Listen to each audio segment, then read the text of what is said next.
Okay, to close out my trifecta of top scary movies list, I'm doing Halloween, as in the series, with Michael Myers. So, yeah, let's get into it. This is the only one that actually ends up to be an even top 10. But number 10, actually, if you want, you can think of this as my top 9, because my number 10 is kind of not legit in a way, but I have Halloween 3 Season of the Witch.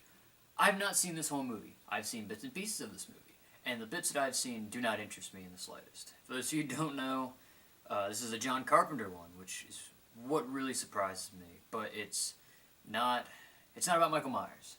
It's completely different. It's not a Halloween movie. And like I said, the parts that I've seen, they suck, and they don't make me want to watch it ever. A good thing that supports this movie sucking is the fact that you can't. I believe it's almost impossible to get this movie by itself. You have to get it in a bundle with Halloween 2, which is why. So nobody will buy this movie by itself, which is why it sucks. All right, so now let's get into almost my actual list. Number 9, I have Halloween: The Curse of Michael Myers. The only thing this movie has going for it is that it is the final performance of Donald Pleasance as Dr. Samuel Loomis. Other than that, this movie sucks. They completely demystified Michael so much. Oh, it's the Curse of Thorn, and there's this cult who wants to control Michael by having Jamie Lloyd's unborn baby, who supposedly Michael's the father, which is just fucked up. And then, he comes out every time there's a thing in the sky. The Curse of Thorn mark shows up in the stars in the sky, and that's when he decides he's going to attack. And it's like, you're literally just demystifying everything. It takes away everything that's cool. I also think Michael Myers' mask looks really weird in this movie. I don't know, it just doesn't look right. I don't like it. But, again, as you can tell, I don't like this movie. Number 8, I have Halloween Resurrection. Another movie that kind of sucks. They did this sequel all wrong. I don't think they should have killed off Jamie Lee Curtis in the very beginning, because they do. Spoiler alert. And then the rest of the movies kind of sucks. You know, these people are in the Myers house and they have cameras, and it's like a reality TV show, and you can watch, people are watching online. That's about the only thing that's good about this is that. But otherwise, they messed up the story so much. I mean, they have Busta Rhymes, kind of like how H2O had LL Cool J, but it doesn't save the movie. I hope this movie wasn't the reason that for many, many years they didn't make a sequel, because that's just sad. I really want a sequel. I want another Halloween movie. Is there anything else necessarily? No, so that's number 8. Alright, so now we're getting into the okay parts of my list. Number 7, I have H2, as in Halloween 2, which is the Rob Zombie remake, sequel to the Rob Zombie remake. This movie's okay. My only thing is that it's more of a Rob Zombie movie than it is a Halloween. I mean, it still has some Halloween-esque moments, but it's very much a Rob Zombie movie. The characters are weird, and but it's cool in the sense that you can see the different interpretations of where Rob Zombie sees characters going after the events of the first film. What he sees as happening. Sam Loomis sells out, and he, writes another book, and he kind of sells out. Laurie's going through therapy. Annie, it's just, and Laurie's got a new group of friends. She becomes more grungy. It's an interesting thing. I don't know if it works out perfectly, but I mean, the movie's okay, and the ending's really weird. I don't know if I like the ending, but it's an okay movie.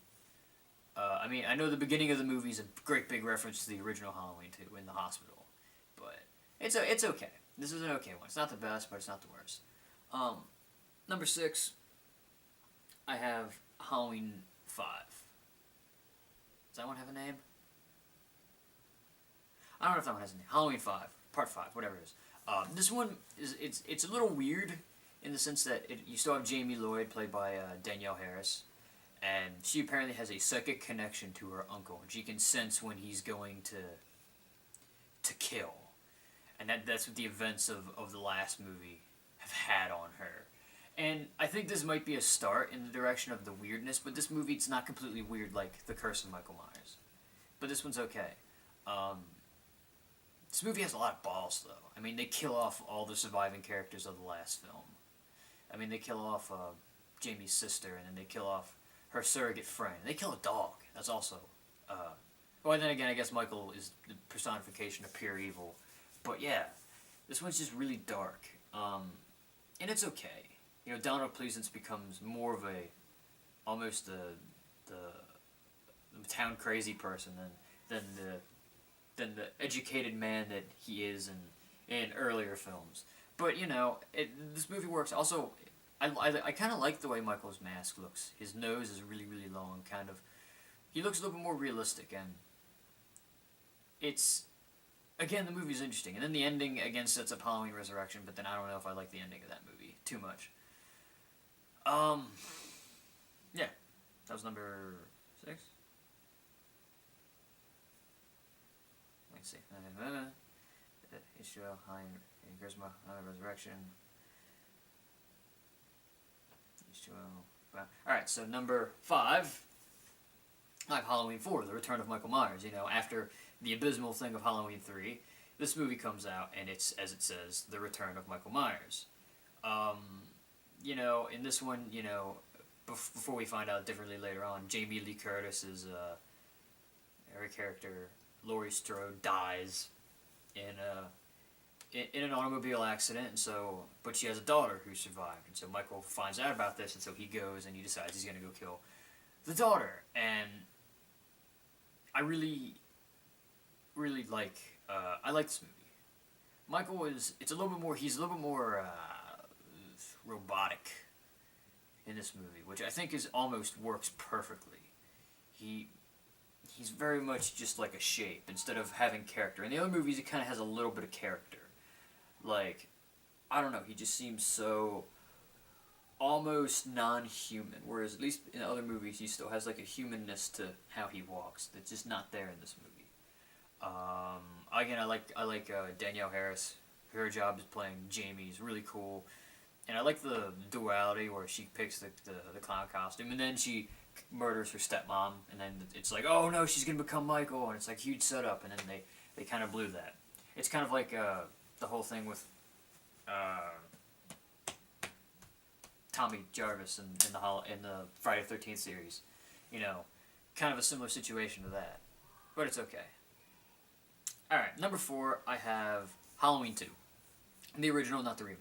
This one, I can see why maybe a lot of people might not like this one. This is the one where the idea of Laurie Strode being Michael's sister is introduced, because, as John Carpenter quoted after when they told him they wanted a second movie, there was no more story after Halloween 1.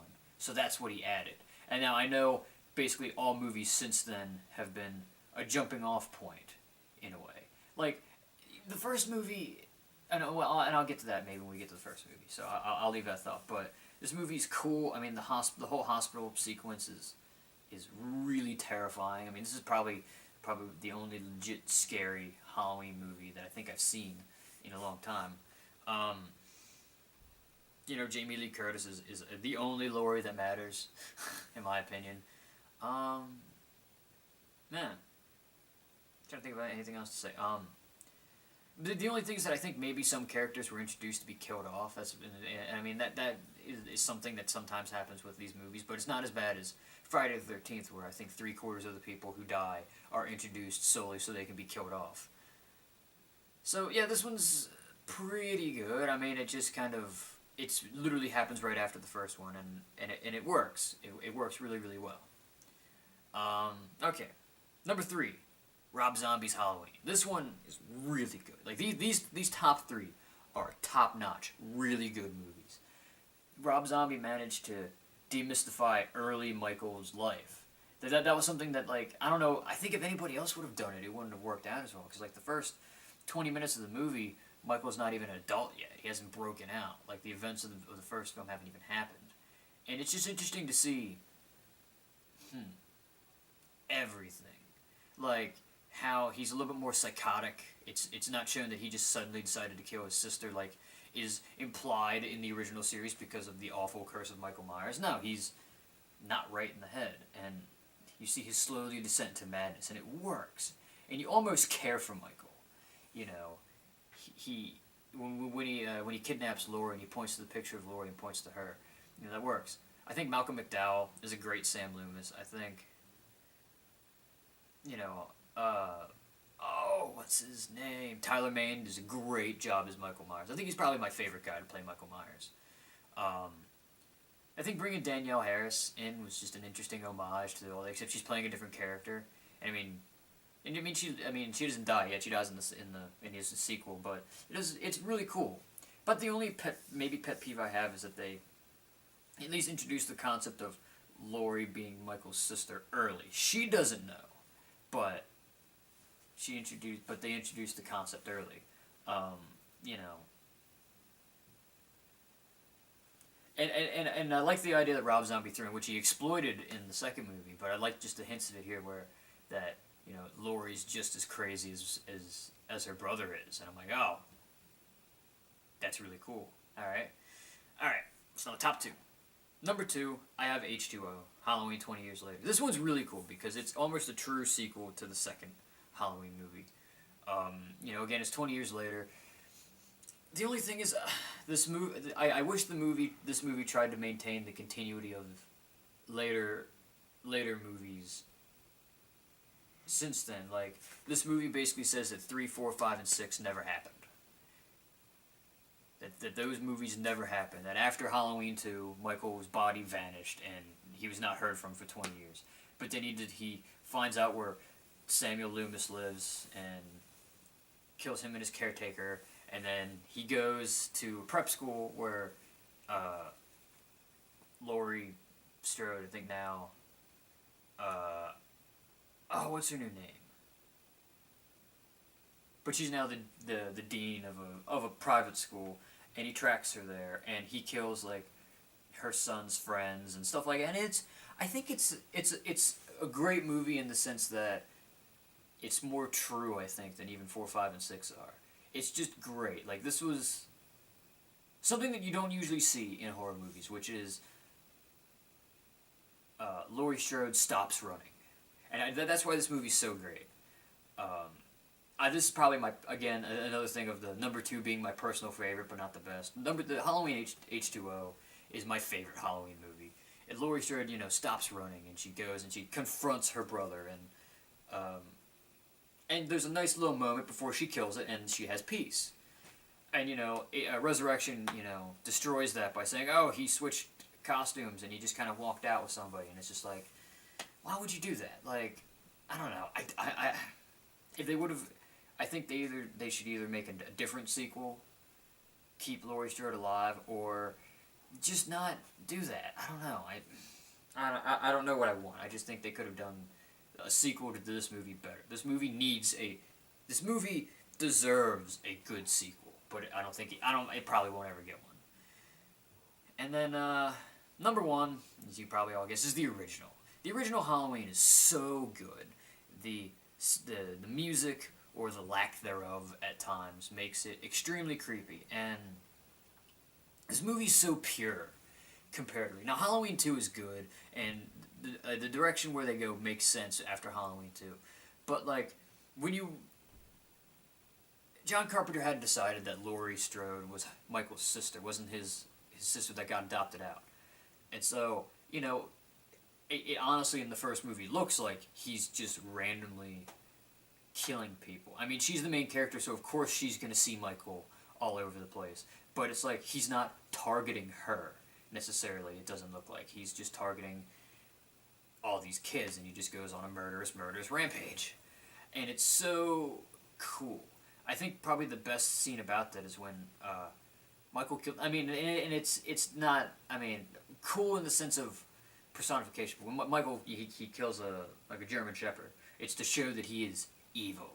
And that's how Dr. Sam Loomis has described him in every single movie. He's evil. And then the ending is so good. Like, you think he's dead multiple times. She stabs him with a coat hanger and stabs him with his own knife. And so you think he's dead.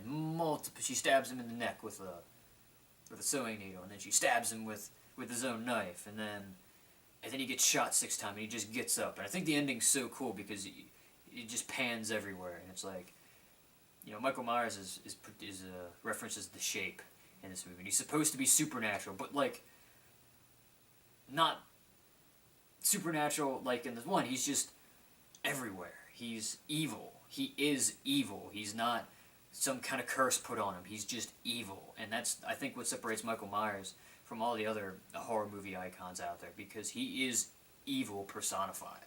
There is no person he won't kill and nothing he won't do. He's just unfiltered, unadulterated evil. And that's why the first Halloween is so good. Not for just being iconic and having so many great moments that everybody aspires to make with their movies. It's just perfect. So, I hope you like this little trifecta of lists that I've been doing. So have a happy Halloween, and I shall see you guys later.